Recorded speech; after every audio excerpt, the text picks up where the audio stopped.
بلغ العلا بكماله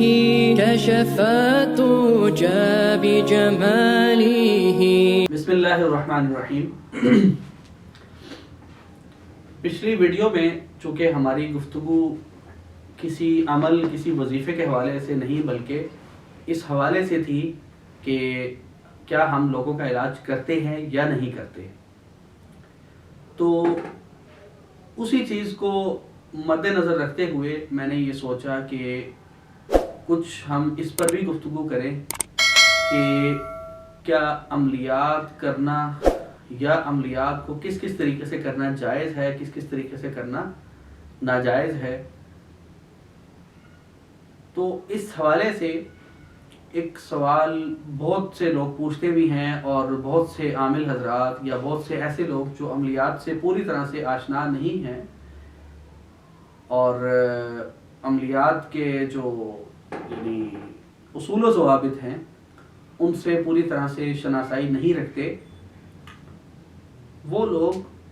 ہانڈی کا عمل اکثر متعارف کراتے ہیں، اس کے بارے میں گفتگو کرتے ہوئے آپ کو سننے کو ملیں گے، اپنی کتابوں میں لکھتے ہیں، یا کتابیں اگر نہیں انہوں نے لکھی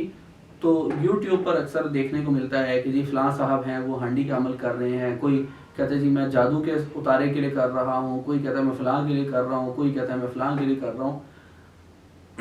تو اب پہلا سوال تو یہ ہے کہ کیا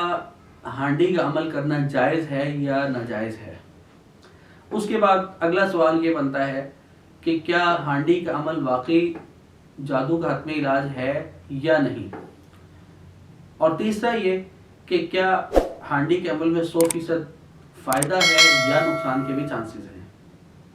یا یوں کہہ لیں کہ فائدہ کتنا ہے نقصان کتنا ہے، یا یوں کہہ لیں کہ کن کن صورتوں میں نقصان کا اندیشہ ہے. فائدہ تو ہے، ظاہر فائدے کے لیے تو ہم یہ سب کچھ کر رہے ہیں، لیکن نقصان کن کن وجوہات پر ہوگا، کیا کیا باتیں ہوں گی یا کیا کیا باتیں نہیں ہوں گی تو نقصان ہوگا. تو پہلی بات تو یہ کہ کوئی بھی طرز علاج ہو، بالخصوص عملیات میں کوئی بھی طرز علاج ہو، اس میں جائز اور ناجائز کا فیصلہ انتہائی آسان ہے. ہر وہ عمل، ہر وہ تعویذ، ہر وہ وظیفہ جائز ہے جس میں غیر اللہ سے مدد نہ مانگی جا رہی ہو، جس میں قرآن کریم کی آیات کی بے حرمتی کا کوئی ایلیمنٹ شامل نہ ہو، جس میں کسی قسم کی کوئی شرکیہ کلمات، کوئی شرکیہ عزیمت، کوئی شرکیہ تعویذ، کوئی شرکیہ ورد نہ کیا جا رہا ہو. اور اگر ان میں سے کوئی بھی ایک چیز پائی جا رہی ہے تو وہ چیز ناجائز ہو جائے گی. غیر اللہ سے مدد مانگنا، شرکیہ وظائف یا تعویذ کرنا، یا شرکیہ عزیمت پڑھنا، یا قرآنی آیات کی بے حرمتی کرنا، یعنی کوئی ایسی آیت لکھ کر اس کو اگر کوئی کہے خدا نخواستہ نعوذ باللہ ثم نعوذ باللہ، اگر کوئی آپ کو یہ کہے کہ جی یہ آیت اس طریقے سے لکھیں اور اس کو جو ہے وہ آپ نے جلانا ہے، یا یہ لکھ کے اس کو آپ نے کیا کہتے ہیں 7 جوتے مارنے ہیں، خدا نخواستہ ایسا تو ویسے کوئی مسلمان تو کبھی بھی ایسا نہیں کرے گا، یا کوئی بھی ایسی صورت ہو جس میں آپ کو شک گزرے کہ یار اس میں یہ جو ہے نا یہ خلاف شریعت ہے، تو ایسا عمل کرنا بالکل بھی جائز نہیں ہے. تو یہ ایک بڑا آسان اور بڑا نمایاں پیرامیٹر ہے. اس پیرامیٹر پہ آپ رکھ کے ہر عمل کو یعنی اس کے بارے میں فیصلہ کر سکتے ہیں کہ کیا یہ عمل جائز ہے یا ناجائز ہے. یہ تو ایک جنرل جو اس کے بارے میں کوسچن ہے اس کا میں نے آپ کو جواب دے دیا. اب ہم آ جاتے ہیں ہانڈی کے عمل پر. چونکہ میری آج جو گفتگو ہے اس میں میری کوشش ہے کہ میں ہانڈی کے عمل کو تھوڑا سا واضح بھی کر دوں، اور اس کے بارے میں جو میں نے شروع میں کچھ سوالات کیے ان کے جوابات بھی دے دوں. پہلی بات تو یہ کہ ہانڈی کا عمل جائز ہے یا ناجائز ہے. پہلی بات تو یہ ہے، دیکھیں اگر تو اس کے اندر کوئی شرکیہ کلمات نہیں لکھے جا رہے ہانڈی کے اندر، یا ہانڈی کے اندر جو تعویذات ڈالے جا رہے ہیں ان کے اندر کوئی ایسا شرکیہ عمل، کوئی شرکیہ کلمات، کوئی شرکیہ تعویذ نہیں ہے تو وہ عمل جائز ہے. اس کے بعد اس پر جو پڑھائی ہونی ہے کیا وہ پڑھائی قرآنی آیات ہیں یا وہ دعائیں جو سنت سے ثابت ہیں یا وہ کلمات جو قرآن و سنت سے تو ثابت نہیں ہے لیکن اس میں کوئی یعنی کہ شرکیہ الفاظ نہیں پائے جا رہے، اس صورت میں ہانڈی کا عمل جائز ہے۔ میں نے آپ کو کہا ہے کہ بہت سے لوگ کر رہے ہیں، مستند عاملین بھی کر رہے ہیں، غیر مستند عاملین بھی کر رہے ہیں، سنی بھی کر رہے ہیں اور غیر مسلم بھی کر رہے ہیں، یعنی مسلمان بھی کر رہے ہیں اور غیر مسلم بھی کر رہے ہیں، لیکن دیکھنا صرف یہ ہے کہ کرنے کا طریقہ کیا ہے۔ ہر عامل کا اپنا طریقہ ہے، کوئی کہتا ہے مجھے اس طریقے سے تجربہ ہوا، کوئی کہتا ہے مجھے اس طریقے سے تجربہ کامیاب ہوا، تو جس کا جیسے تجربہ کامیاب ہوگا وہ اسی طریقے سے کرے گا، پہلی بات۔ دوسرا یہ کہ کیا اس کا فائدہ ہے یا نہیں۔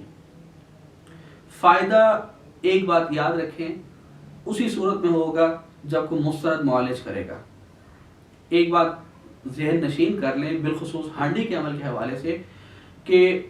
ہانڈی کا عمل کسی مستند عامل سے کرائیے گا، کسی مضبوط عامل سے کرائیے گا، کسی عام آدمی نے اگر کیا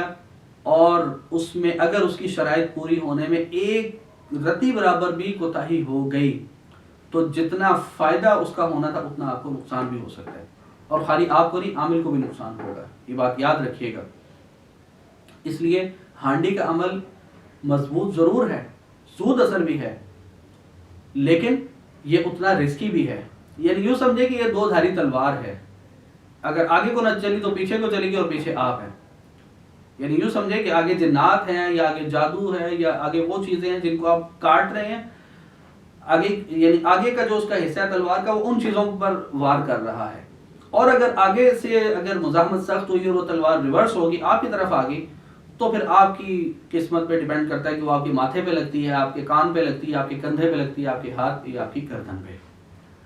وہ پھر جس اینگل سے واپس آئے گی اسی اینگل پہ آپ کو ہٹ کرے گی اور پھر اسی لیول کا آپ کو نقصان ہوگا۔ اس لیے میری درخواست عاملین سے بھی ہے اور عوام الناس سے بھی ہے کہ اس عمل کو کرنے اور کروانے سے پہلے اپنی احتیاط کا خصوصی خیال رکھیں۔ عامل جو ہے وہ شرائط پوری طرح سے مریض کو سمجھا دے اور مریض یا اس کے لاحقین ان شرائط کو ذہن نشین کر لیں، جس طریقے سے بتلائی گئی ہے اسی طریقے سے اس کو کریں، کیونکہ عام طور پر سننے میں آیا ہے، ہم خود کم ہی کرتے ہیں، بہت زیادہ نہیں کرتے، ہمارے الحمدللہ اور مجرب اعمال بہت سارے ہیں جس سے ہم علاج کر رہے ہیں اور الحمدللہ نتائج بہت اچھے برآمد ہو رہے ہیں، لیکن سننے میں آیا ہے، دیکھنے میں آیا ہے کہ 7 ہانڈیاں جلائی جاتی ہیں۔ دوسرا، ہانڈی ایک دم سے سارے اثرات کو اپنے اندر سمیٹ لیتی ہے، سب کچھ ہوتا ہے، لیکن میں پھر کہہ رہا ہوں کہ اگر اس کی شرائط نہ پوری کی گئی، فرض کریں انہوں نے کہا جی ہانڈی چڑھاتے وقت یہ پڑھائی کرنی تھی، وہ آپ کو بھول گئی یا اس کی مقدار میں آگا پیچھا ہو گیا یا ٹائم کا آگا پیچھا ہو گیا یا کوئی بھی چھوٹی چھوٹی شرائط ہوتی ہے، کوئی لمبی چھوٹی شرائط مشکل نہیں ہے، لیکن انسان ہے بھول جاتا ہے، غلطی ہو جاتی ہے، ترتیب میں آگا پیچھا ہو جاتا ہے، مقدار کا فرق آ جاتا ہے، تو یہ میں بار بار کہہ رہا ہوں، یہ آپ کو ڈرا نہیں رہا، صرف آپ کے فائدے کے لیے آپ کو صرف محتاط کر رہا ہوں کہ اگر اس میں کوئی آگا پیچھا ہو گیا تو جس درجے کا اور جس سپیڈ سے فائدہ ہونا تھا اسی درجے کا اسی رفتار سے نقصان بھی ہو سکتا ہے۔ تو اس لیے ہانڈی کا عمل ضرور کریں، لیکن 2 چیزوں کا خیال رکھتے ہوئے، ایک تو یہ کہ اس میں کوئی شرکیہ یعنی کلمات پڑھنے میں یا اندر لکھنے میں نہ ہو، دوسرا کرنے والا عامل مستند ہو، اس کے بارے میں تحقیق پہلے کر لیں کہ پہلے اس نے لوگوں کا علاج کیا ہے اسی ہانڈی کے عمل سے، کیونکہ میں نے دیکھنے میں آیا، میرے اپنے مشاہدے میں آیا ہے